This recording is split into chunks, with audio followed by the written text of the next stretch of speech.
NCERT 12th Physics Chapter 1 Exercise 1.17.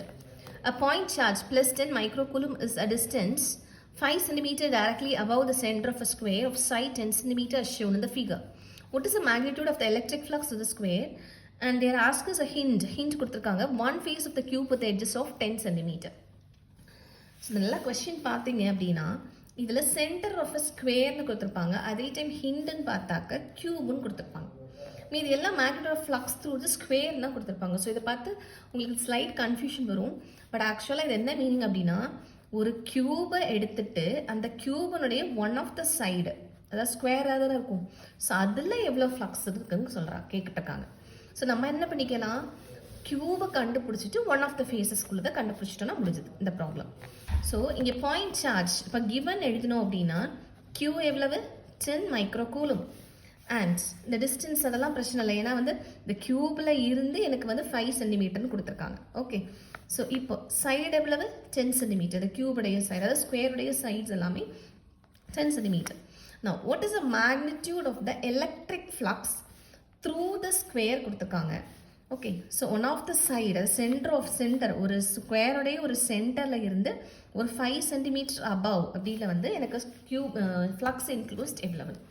இப்போ நமக்கு flux formula என்ன தெரியும், flux is equal to Q by epsilon naught. இப்போது ஹோல் கியூபுக்கு நமக்கு இதுதான், ஏன்னா உள்ளே இருக்கிறது, உள்ள இன்சைடு தான் கொடுத்துட்டாங்க, இன்சைட் த ஸ்கொயர் கொடுத்துட்டாங்க, இன்சைட் த கியூப்னு கொடுத்துட்டாங்க. அப்போது இது வந்து ஹோல் கியூபுக்கு தானே. அப்போ இதே போல் எத்தனை ஃபேஸஸ் இருக்குது, ஒன் ஆஃப் த ஃபேஸஸ் தான் கேட்டிருக்காங்க. ஸோ எத்தனை ஃபேஸஸ் இருக்குது, 6 ஃபேஸஸ் இருக்குது. அப்போது 6 ஃபேஸுக்கு Q by epsilon நாட்னா அப்போ ஒரு ஃபேஸ்க்கு என்ன இருக்கும் 1/6 Q by epsilon naught. இதுதான் டோட்டல், இது ஃபார்முலா. இது flux enclosed in one face வந்து என்னது 1/epsilon naught 1/6 Q by epsilon. So Qவுடைய ஆன்சர் என்ன, 10 into micro is 10 power of minus 6 into epsilon naught value 8.854 into 10 raised to minus 12. இப்போ இந்த 1/6 இது வந்து 10 power of minus 5/6ஆல் நம்ம மல்டிப்ளை பண்ணுறோம் அப்படின்னா 24 2 32 வரும், 48 and 5 48 plus 5 51. So 3 decimal point வச்சோம்னா this one 51.124 and this 12 மேலே போச்சுன்னா plus 12. So which is equal to 10 power of 7 by 51.124. இப்போ இதை நான் அப்ராக்சிமேட் பண்ணிக்கிறேன், 1/51ன்னு அப்ராக்சிமேட் பண்ணிக்கிறேன். ஸோ 1 divided by 51 போட்டோம் அப்படின்னா decimal point 0 and the here also 0. So 1 போட்டால் 51. ஸோ சப்ட்ராக்ட் பண்ணுறோம் அப்படின்னா 49 வரும்.